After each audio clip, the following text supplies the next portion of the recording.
Alam nyo, mas masakit pa ang maiwanan ng boyfriend o girlfriend kesa ma-impeach ka ng House of Representatives.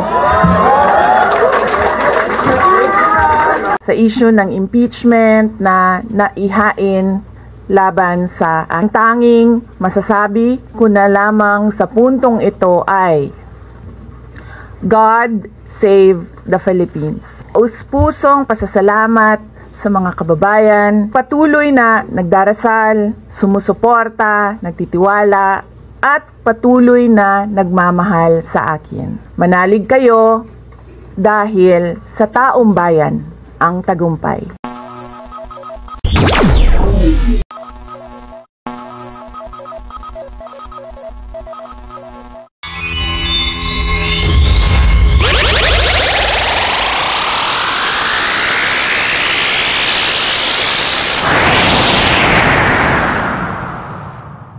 Marami ang humihingi ng reaksyon, komento sa issue ng impeachment na naihain laban sa akin.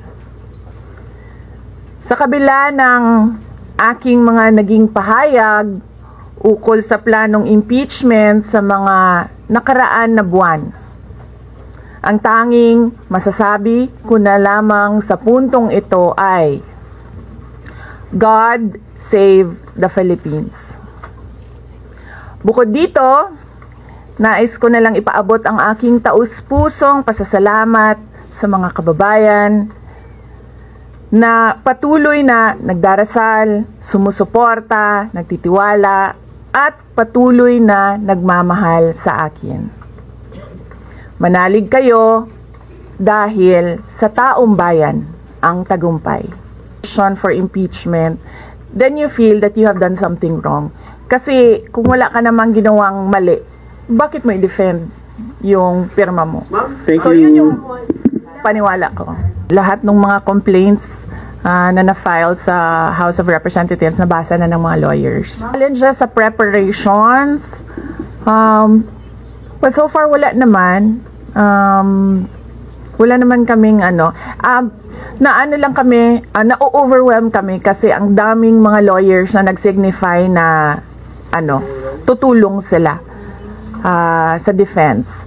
So ngayon ay pinag-uusapan on how to go about it na makuha lahat ng kanilang commitment of support at makatulong din sila sa pag-iisip kung ano yung gagawin sa defense. And because of rigorous preparations in an impeachment case, baka sabihin ko sa kanya na wag na lang siyang mag-lead dahil medyo may edad na si former President Rodrigo Duterte. He's already 80 years old this year. God save the Philippines. Ngayon ma'am, na sobrang mahal ng presyo ng mga bilihin. Supporters sa taong bayan na unahin muna nila ang trabaho and negosyo nila kesa sa mag-rally sila sa mga daan. Dahil marami o lahat tayo breadwinners. At tayo naman ang social media capital ng buong mundo. Kung gusto talaga nilang magsalita at tumulong, doon na lang sila sa social media kung saan nakakatrabaho pa rin sila pero nagagawa nila kung ano yung nararamdaman nila na gusto nilang gawin, at yun ay magsalita at marinig sila ng taong bayan at ng mundo. Personal relationship with them, wala naman. Kaya siguro ganyan din siguro kadali sa kanila ang magdesisyon about the impeachment kasi wala naman talagang something that is worthwhile sa aming pagiging magkaibigan. Mangyayari ay mangyayari kay sera-sera, diba? Parang nakakaawa na tayo dito sa loob at nakakahiya yung estado natin kapag iniligay mo siya in a global stage na kung saan pinapanood tayo ng ibang mga lahi at ibang mga bansa. Alam nyo, mas masakit pa ang maiwanan ng boyfriend o girlfriend kesa ma-impeach ka ng House of Representatives.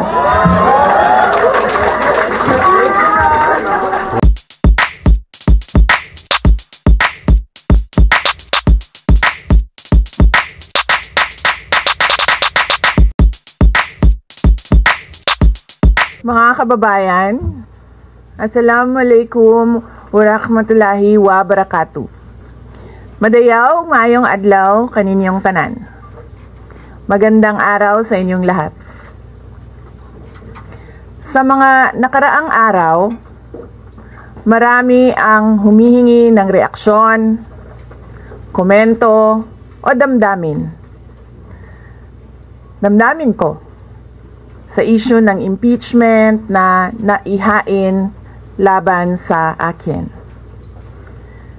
Sa kabila ng aking mga naging pahayag ukol sa planong impeachment sa mga nakaraan na buwan, ang tanging masasabi ko na lamang sa puntong ito ay God save the Philippines.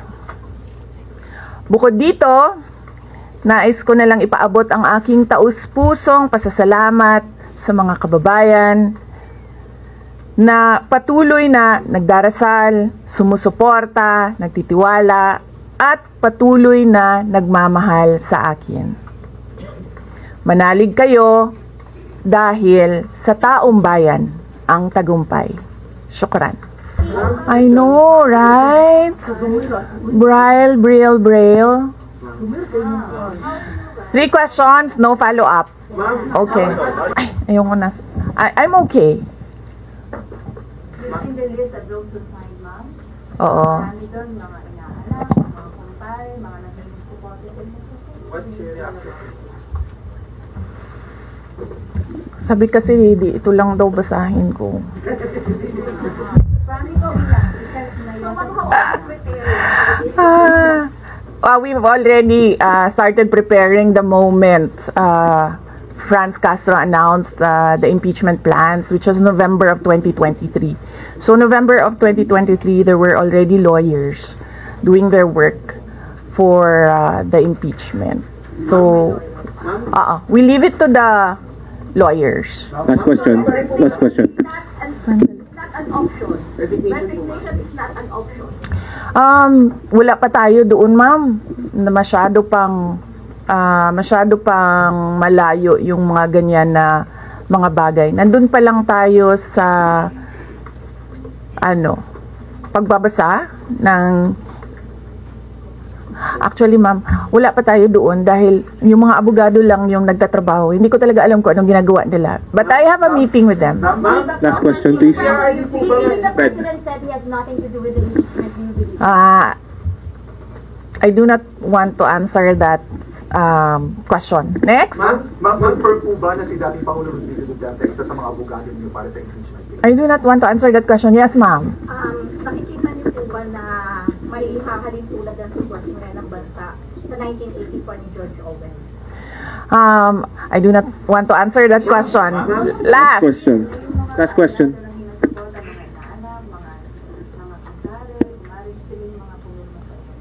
Paniwala ko lang, no, if you have to explain or defend your signature in a yes petition for impeachment, then you feel that you have done something wrong. Kasi kung wala ka namang ginawang mali, bakit mo i-defend yung pirma mo? Thank So you. yun yung paniwala ko. Ma'am, naniniwala po ba kayo na may gumalaw po for the impeachment? May gumalaw po na parang money involved? I do not want to answer that question. Yes. How will you be endorsing senators, lalo na po sa PDP slates, especially that may possibility na mag-overlap yung trial sa Lex Mountain? Hindi pa namin napapag-usapan kung ano yung gagawin ko for the upcoming campaign and election. Pero nasabi ko na noon na patuloy yung trabaho namin, and isa sa mga trabaho namin ay gusto namin tumulong sa Commission on Elections in voter education, particularly yung wag mo ibenta yung boto mo, wag gumamit ng dahas during campaign and election day, yung mga ganon. Ma'am, payo niyo lang po sa ating mga kababayan sa nangyayari po ngayon sa ating bansa. Yes, sabi ko nga kanina sa statement ko sa ating mga kababayan na patuloy na sumusuporta, nagmamahal, nagdarasal, napakahalaga nun, ay manalig lang sila dahil sa taong bayan ang tagumpay. Anong nag-blooming daw patapos naman Nganong naakadri sa Manila na taga Davao man ka? Thank you, OVP Media. Yes sir. Ma'am, sabi niyo po late last year parang prepare na kayo para dito. Pero pwede po i-brief niyo kami kung right now po after i-transmit sa Senate, saan na po yung preparation? May video po na Cuba and nasa Well, may meeting kami mamayang hapon dahil nag-meeting sila kahapon. Hindi ako sumali, so merong briefing, legal briefing mamaya ang mga lawyers. So I will know more this afternoon. Pakikita nyo na yan pagpasok nila ng kanilang entry of appearance. Ma'am, tuloy po ang trabaho kahit may pinaghahandaan po kayo. Yes sir, opo. Kakatapos lang po ng planning conference ng Office of the Vice President. So we did it last Tuesday, Wednesday, and Thursday para po sa 2025 and 2026. So for 2025, may mga maapektuhan ba na programs ng OVP? Yes, nag-announce na kami na wala kaming wala kaming burial and medical assistance dahil tinanggal yung line na yon sa budget So hindi ka na pwede maglagay ng budget How doon. about the other programs now? Tutuloy siya. How confident are you that you won't be convicted in the impeachment court? Wala pa tayo. Masyadong pang malayo yan, ma'am. Wala pa tayo. Hindi pa natin inaano yan. Final question, Na-assess please. ngayon. Final question. Number one for Nagtanong ka na ba? Kanina? Sige, Final ikaw. question, You Lance. said before na you're considering to run for 2028. Now na may impeachment na, are you more decided to run in 2028? Okay. So, wala pa tayo dyan. Wala pa tayo dyan. But, nasabi ko naman di ba, paulit-ulit kung we are seriously considering that. But it's difficult to decide without numbers. So, kailangan malaman yung surveys and numbers. Sa next year pa yun. Oo. Pero ma'am, sa tingin niyo ba, ma'am, Sir, nagtanong ka na? Sir. Kyoto Yes, News, sir. Ron. What are you concerned na yung possible consequence that you can be disqualified from public office kung magkaroon na ng conviction? Yes, sir. Oo. Alam ko po yung penalties ng impeachment. And the moment na nag-resign ako sa Department of Education, before ako nag-resign sa Department of Education, pinag-isipan ko na lahat yan. Ma'am, sa Sir. ngayon ba masasabi ninyo na lalo pa kayong nainganyo na ituloy ang pagtakbo sa 2020 presidential election? Nasagot ko na ata yung kanina sa question ni Sir na nakaitim. Sir. Number one in the articles of impeachment was your assassination threat to the president. Do you regret making that statement last night? I did not make an assassination threat to the president. Sila lang nagsasabi niyan. Sila lang nagsasabi may assassination. Sila nagsasabi may assassin, may gunman. Next po, GDB. Not say that. Sola. Ano po kayo if confident kayo sa numbers ng House and sabi nyo, hindi kayo confident. And nagkatotoo nga, ngayon sa Senate, you said na parang meron kayong confidence sa mga senador. So, ngayon, how do you feel about that? Do you still feel confident with the numbers in the Senate? So, I've not talked to my friends in the Senate. Wala. Last question, please. Bakit natin po ba kay Senator Ivy? Bakit? Impeachment po, ma'am. Sabi daw po niya, she opposed to impeachment daw po. Bakit kaya? Maybe we should ask. Maybe we should ask her first. Bakit niya i-block yung impeachment? Ma'am, how How do you feel po? Sabi ni BBM, hindi na supportado yung impeachment, pero number one na, unang-unang pumirma yung anak niya. Consulted actually. He would consult. Kasi sabi, ito lang daw basahin ko. Yan, ang daming nagbabantay sa gilid. Nausap niyo na ba yung father niyo after your impeachment? Wala pa. But nagpadala ako ng message through sa kanyang assistant and sinabi ko na ano ba sinabi ko? Hindi ko maalala. I think I said everything will be all right. Yun ata ang sinabi ko. His reply was a song. MacArthur's Park. So, nagpadala siya ng video na kumakanta siya. Hindi ko pa nabasa, ma'am, yung complaint, but I understand lahat ng mga complaints na na-file sa House of Representatives nabasa na ng mga lawyers.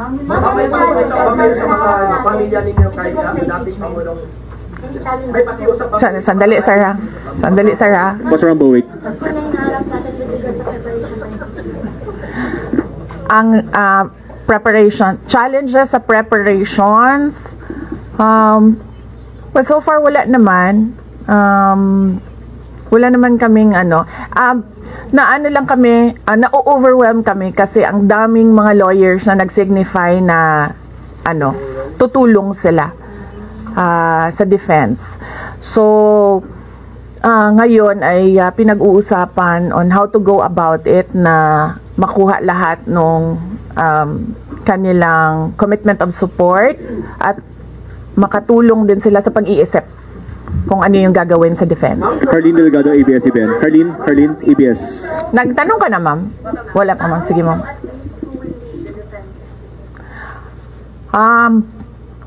Sabihan ko na lang sila na mag-announce na sila kung gusto na nila mag-announce. Pero yung father nyo kasama pa rin? Kasi sabi nyo before, your father would be helping on guard. Well, he is welcome. He is a lawyer. So he is welcome to give his advice, input in the defense.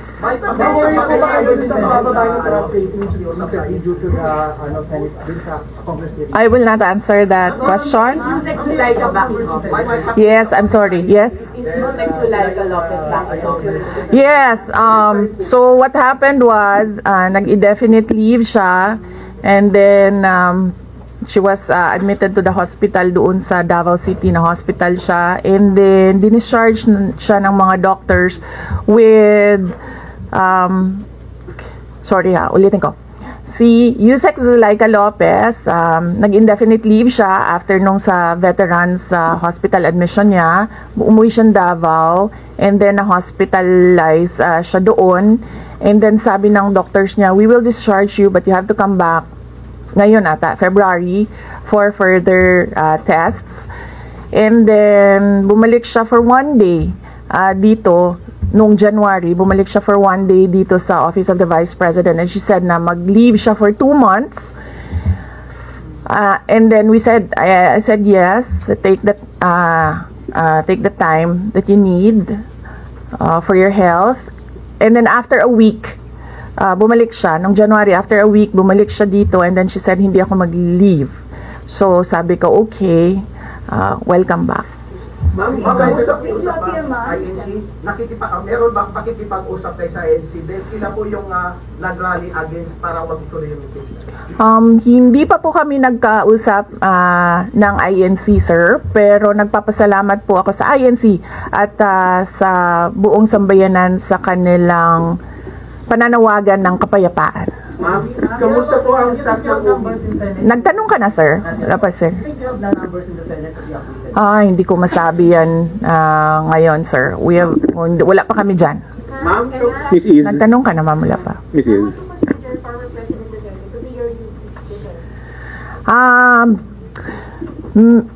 He will, maybe if he wants to, he can be part of the defense team, but because of his age and because of rigorous preparations in an impeachment case, baka sabihin ko sa kanya na wag na lang siyang mag-lead dahil medyo may edad na si former President Rodrigo Duterte. He's already 80 years old this year. Ma'am, kamusta po ang staff ng OVP after they heard about the impeachment po, ma'am? Ano po naramdaman po nila na when you were impeached by the House?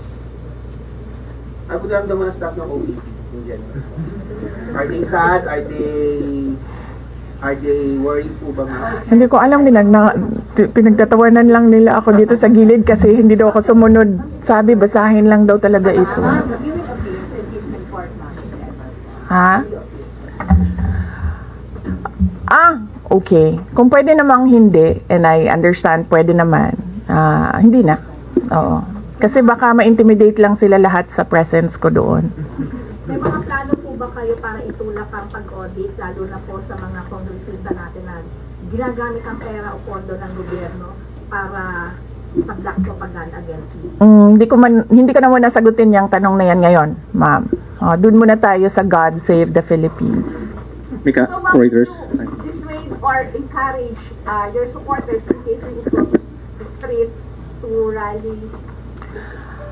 Sa panahon ngayon, ma'am, na sobrang mahal ng presyo ng mga bilihin, lalong-lalo na ng pagkain, sasabihin ko sa mga supporters sa taong bayan na unahin muna nila ang trabaho and negosyo nila kesa sa mag-rally sila sa mga daan. Dahil marami o lahat tayo breadwinners. So merong mga bata or merong mga kapamilya na nagdedepende sa atin. At tayo naman ang social media capital ng buong mundo. Kung gusto talaga nilang magsalita at tumulong, doon na lang sila sa social media kung saan nakakatrabaho pa rin sila. Pero nagagawa nila kung ano yung nararamdaman nila na gusto nilang gawin. At yun ay magsalita at marinig sila ng taong bayan at ng mundo. Mika Flores, Reuters. Masabi if you have enough support in the Senate for are you not confident that you have enough allies to avoid a conviction in the Senate acting as Hindi ko pa naisip yan, sir. I've not counted numbers of votes in the Senate, so we are not there yet. We are still, the legal team is still in the preparation of the defense and what we will do moving forward. Ma'am, can you say big say? Maraming mga congressmen from Mindanao po. 70%.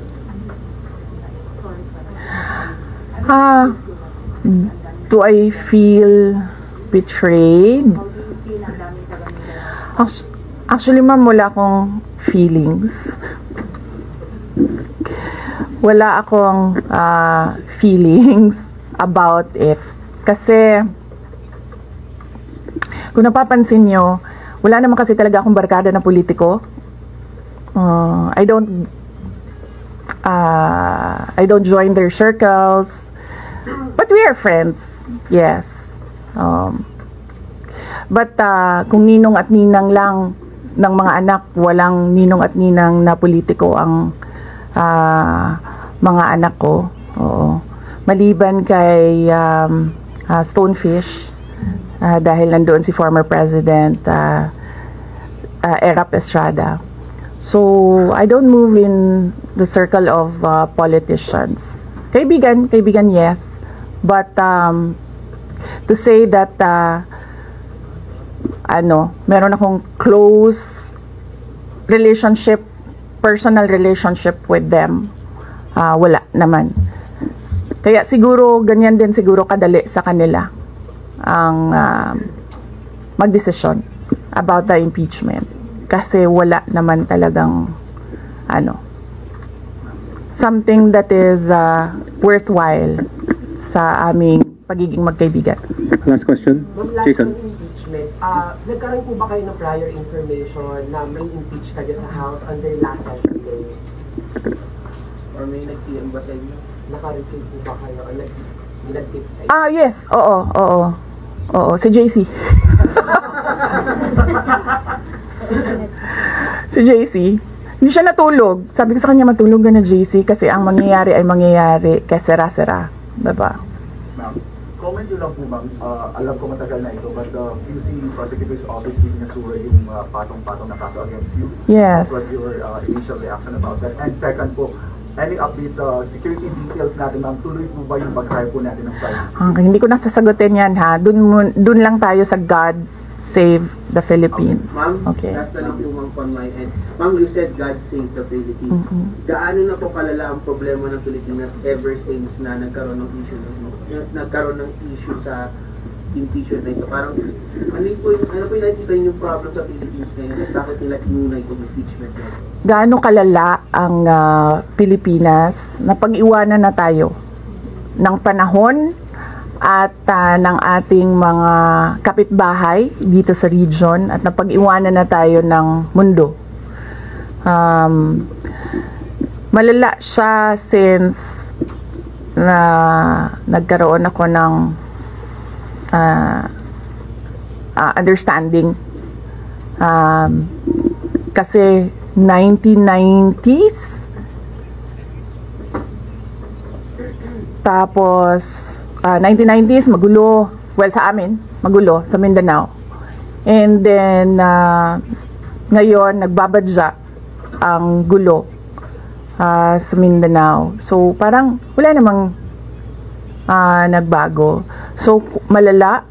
Sobrang malala. Dahil, kung nakakausap mo yung mga tao na arawan yung kanilang sweldo, yung pera nila hindi na talaga sapat para sa pagkain, para sa kuryente, para sa bahay, para sa tubig, para sa pag-aaral ng kanilang mga anak. At kung basihan natin yung pag-alis ng mga Pilipino sa sarili nilang bansa ay sobrang malala dahil sobrang dami ng ating mga kababayan ang pumupunta, nakikipagsapalaran sa ibang bansa dahil wala silang makita na pag-asa, wala silang makita na oportunidad dito sa ating bayan. Kaya parang nakakaawa na tayo dito sa loob at nakakahiya yung estado natin kapag iniligay mo siya in a global stage na kung saan pinapanood tayo ng ibang mga lahi at ibang mga bansa. And because of that, tapos na tayo. Diba? Maraming salamat sa oras ninyo. Magandang umaga. Oh yeah. Yes, happy Valley. Oh, basing on the palakpak ng mga kasamahan ko sa Office of the Vice President, okay naman sila.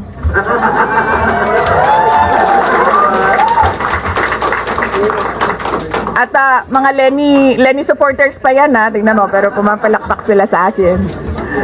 No, ano Valentine's? Yes, Valentine's. Alam nyo, mas masakit pa ang maiwanan ng boyfriend o girlfriend kesa ma-impeach ka ng House of Representatives.